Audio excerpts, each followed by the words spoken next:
Hey guys, Isaac Matthews here at Nichols Marine Grand Lake. Today I'm standing in front of the all-new 2026 Chaparral GTS 30 Black Edition. This is Chaparral's Surf Edition boat. It is powered by a Mercury Mercruiser A2 V8 big block. Follow me and we'll check it out. So with the Surf Edition, you get the Malibu surf gates. You get a 1,000 pound ballast bag as well.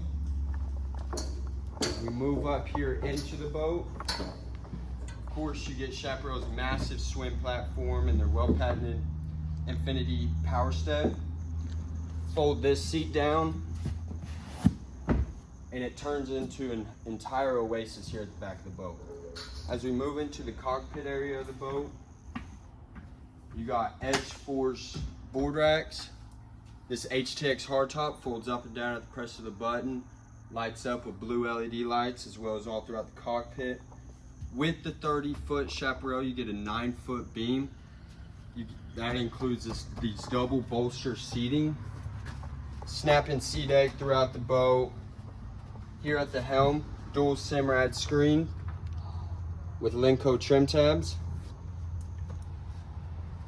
And then right here is going to be your head compartment with a vanity. As we move towards the bow of the boat, you get your windlass anchor with controls at the windlass. If you want to come see this boat in person, come see me at the Grand Lake store or give me a call at 918-676-6868.